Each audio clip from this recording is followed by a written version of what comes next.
Bismillahirrahmanirrahim. Assalamualaikum warahmatullahi wabarakatuh. Alhamdulillahirrabbilalamin. Assalatu wassalamu ala rasulillah Sayyidina Muhammad wa ala alihi wa sahbihi ajma'in. Allahumma salli ala Sayyidina Muhammad wa ala ahli Sayyidina Muhammad. Alhamdulillah saudaraku, bersyukur berjumpa lagi hari ini, hari Selasa tanggal 2 Maret 2021. Saya masih di Malang. Alhamdulillah masih sehat walafiat. Mudah-mudahan Anda semuanya juga sehat walafiat. Jamaah dimanapun berada yang masih satu resonansi, satu giroh, satu hati, satu pemikiran, satu jiwa, semoga Masya Allah penuh dengan keberkahan. Rumah tangganya berkah, anak-anaknya berkah, rezekinya berkah, hidupnya dipenuhi dengan curahan kasih sayang Allah. Amin amin ya rabbal alamin. Salawat serta salam tak lupa senantiasa mari sama-sama kita haturkan, kita curahkan kepada junjungan kita Nabi Muhammad SAW. Semoga kita, hidup mati kita, anak cucu kita semuanya berpegang teguh kepada sunnahnya beliau hingga berkumpul kelak di syurganya Allah. Amin amin ya rabbal alamin. Baik saudaraku, seperti biasa setiap hari Selasa saya akan mengabarkan tentang perkembangan hasil sidang dari suami saya. Hasil sidangnya Abi, yang mana hari ini tanggal 2 ini sudah masuk sidang ke-7, dan lagi-lagi ternyata sidangnya tidak ada hasilnya. Kenapa saya bilang tidak ada hasilnya? Ya karena saksi kuncinya masih tidak datang. Alasannya sakit katanya. Alasannya sakit. Yang Kiai Said alasannya sakit, yang Gus Yakut tidak ada kabar, tidak memberikan konfirmasi apa-apa. Jadi saudaraku, ini analisanya saya tulis biar saya tidak terbawa emosi. Bisa benar, bisa salah, wallahu a'lam bishawab. Jadi saksi pertama yang dihadirkan di pengadilan itu kan mengatakan bahwa tahu videonya Gus Nur dengan Refli Harun itu dari Gus Yakut. Dan saksi itu di pengadilan mengatakan bahwa diperintahkan oleh Gus Yakut untuk melaporkan sebagai individu atau golongan yang dicemarkan nama baiknya oleh Gus Nur. Mungkin Gus Yakut sudah wanti-wanti agar tidak usah bawa-bawa namanya di pengadilan. Mungkin. Terlebih setelah sekarang beliau menjadi Menteri Agama. Tentu masalah akan kelihatan remeh-temeh dan gak level di matanya Gus Yakut. Tapi Allah ternyata punya kehendak lain. Allah punya kuasa, manusia punya rencana, Allah yang punya kuasa semuanya saudaraku. Ternyata saksi itu malah dengan jujur di pengadilan mengatakan kalau diperintah oleh Gus Yakut, padahal undang-undang ITE pasal yang dijeratkan ke Gus Nur itu, korban tidak boleh diwakilkan, harus datang sendiri, harus, wajib, tidak boleh diwakilkan. Maka jadilah seperti sekarang ini. Jadi seperti buah si malaka buat Gus Yakut. Mau datang mungkin merasa gak level sudah ngurusi kasusnya Abi ini. Mau gak datang ternyata sudah terlanjur memerintah anak buahnya untuk buat laporan. Dan akhirnya nama Gus Yakut sekarang masuk ke dalam kasus ini. Mungkin di awal Gus Yakut bilang tidak usah bawa-bawa nama saya. Ini analisa saya. Mungkin bilang ke anak buahnya, kamu buat laporan ya, tapi tidak usah bawa nama saya. Tidak usah bawa-bawa nama saya. Jangan sampai menyebut nama saya. Mungkin seperti itu. Tapi kenyataannya ternyata di pengadilan di persidangan terbongkar itu semua. Masya Allah. Allah menunjukkan kuasanya, ya saudaraku ya. Tapi apapun itu, Gus Nur sudah ditahan, kurang lebih sudah hampir 5 bulan tidak kena sinar matahari, saudaraku, dan teramat sangat banyak kerugian yang ditanggung oleh Gus Nur, baik materi atau non materi. Maka bagi Gus Nur, bagi suami saya, sekarang yang penting hanya mubahalah saja. Ditunggu sama Abi, ditunggu di pengadilan Gus Yakut Kiai Said. Monggo mubahalah dengan suami saya, monggo ditunggu, ayo ketemu mubahalah dengan Gus Nur.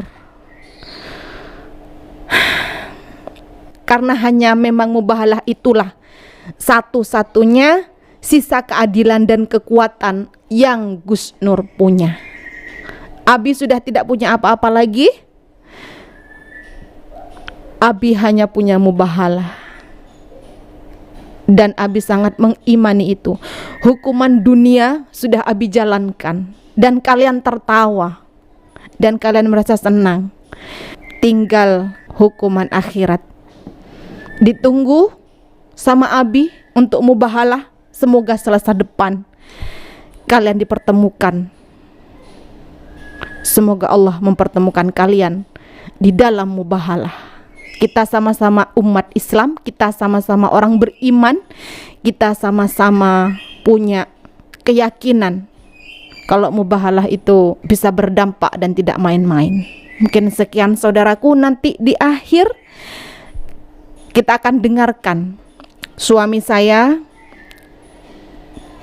ada voice, ada suara, ada voice note. 1 menit selesai persidangan, suami saya ternyata merekam suaranya, dan nanti akan kita putarkan.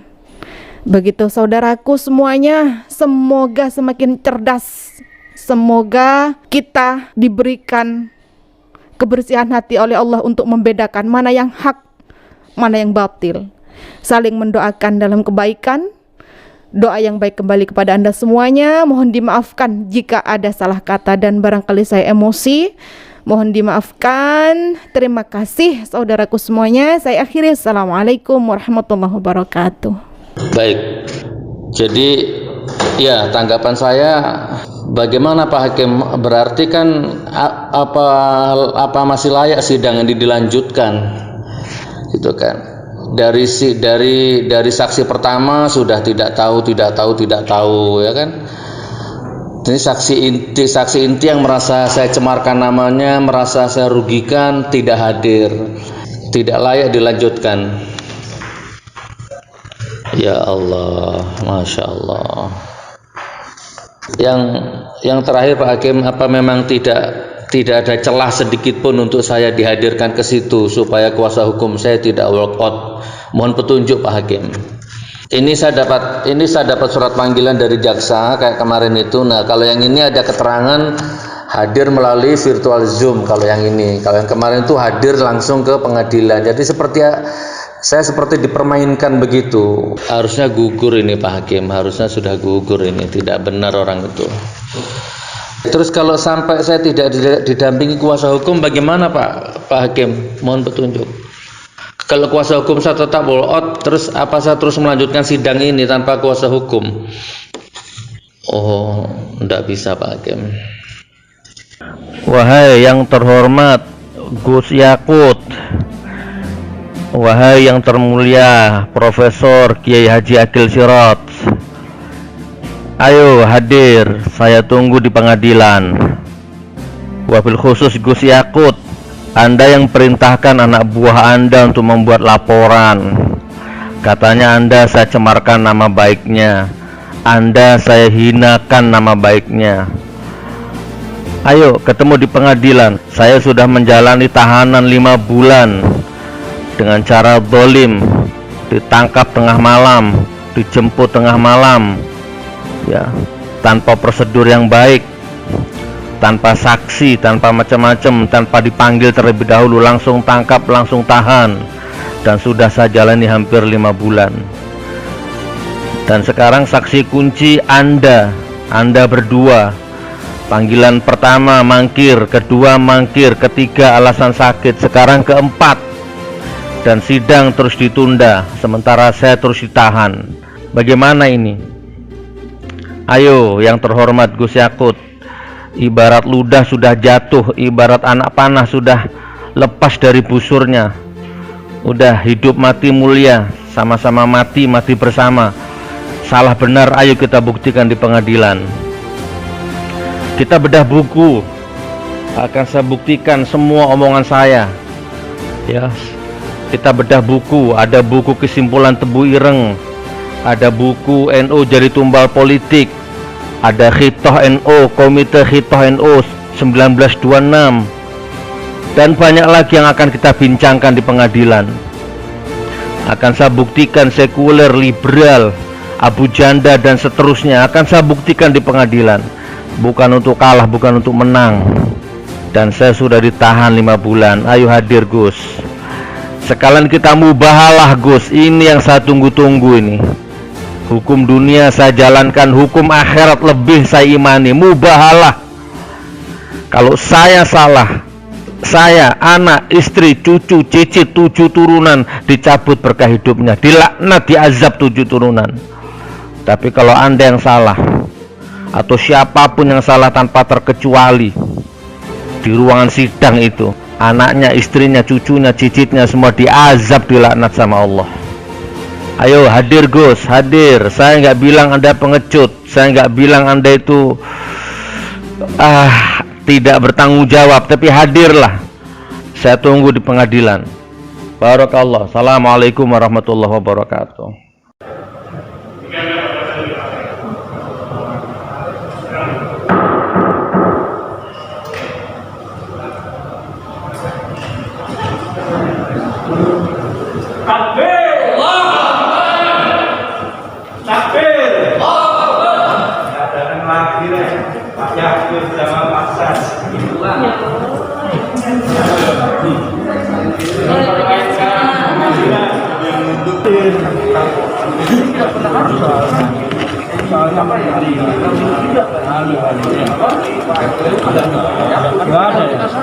Sama ya, luar biasa Pak Kartono.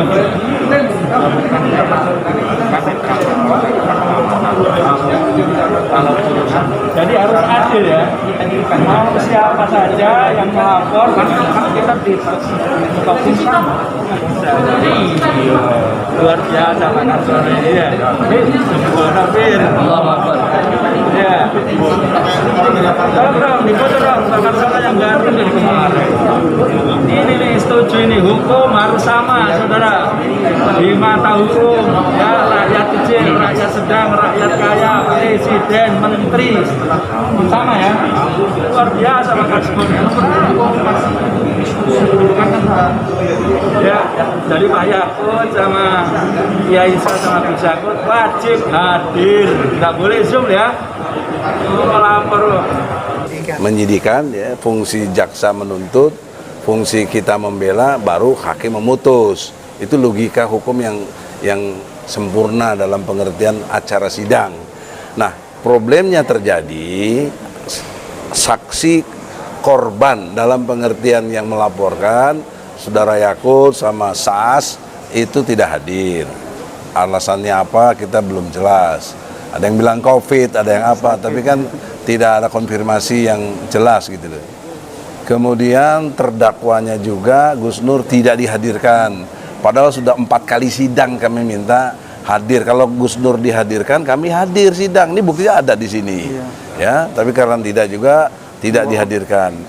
Nah, maka kondisional objektif ini, hak hukum yang melekat pada kami untuk membela, hak hukum yang melekat pada terdakwa untuk mencapai keadilan, itu tidak terpenuhi. Ditambah lagi, sepanjang kami tahu ada peraturan kejaksaan nomor 15 tahun 2020 mengenai restoratif justice.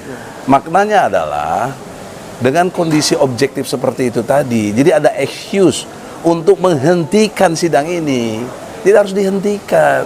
Nah, kalau nggak dihentikan kan lucu. Masa hakim memutus yang nggak ada pembelaannya? Masa hakim memutus nggak ada korbannya? Lalu mutusin apa itu? Nggak ada terdakwanya juga. Allahu Akbar. Inilah harus ngerti hukum lah. Restoratif justice itu mesti ditempuh hentikan. Ya, hakim ambil tindakan dalam hal ini, hakim boleh menemukan hukum dengan cara restorasi justice. Saya kira begitu. Terima kasih Profesor Egy. Langsung saja kepada Bang Ahmad Mihdan. Ini nih. Pada sidang yang ke-7 ini ya, bahwa kita memang sudah beberapa kali meminta supaya majelis bisa menghadirkan terdakwa.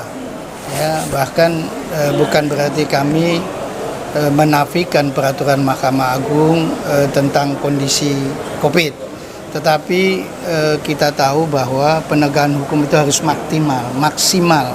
Jadi kalau seseorang diduga COVID, mestinya dia mendapatkan pemeriksaan bahwa betul-betul dalam kondisi yang dianggap terpapar COVID. Kalau tidak, supaya fakta persidangan yang diatur dalam undang-undang itu adalah di mana persidangan para pihaknya dihadirkan. Jadi terdakwa, saksi-saksi kunci itu harus dihadirkan. Tapi sampai saat ini baik terdakwa yang kami sudah minta dengan khusus ya bisa dilakukan tes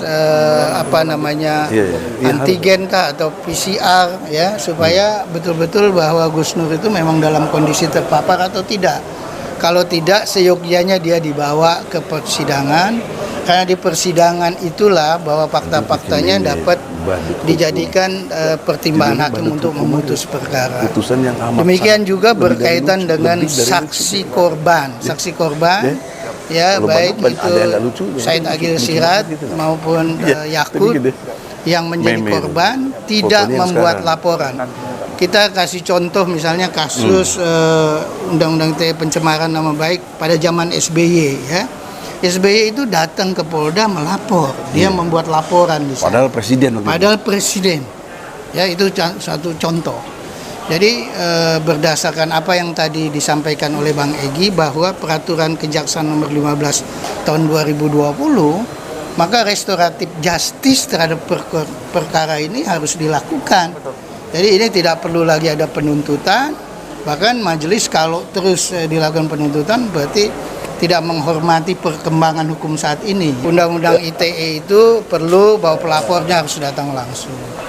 Ya, korbannya yang menjadi pelapor itu harus datang. Nggak bisa diwakilkan, ya seperti halnya SBY pada waktu itu. Nah, menurut kami, maka ini seyogyanya kalaupun belum juga diputus, bahwa kami minta supaya terdakwanya dihadirkan, saksi-saksi korban dihadirkan, baru majelis memberikan pertimbangan. Kalau tidak, ya kita tutup dengan restoratif justice, maka persidangan ini dihentikan. Demikian barangkali yang bisa kami sampaikan. Wabillahi taufiq wal hidayah. Assalamualaikum warahmatullahi wabarakatuh. Waalaikumsalam. Terima kasih kepada Bang Ahmad Mihdan dan Profesor Egy.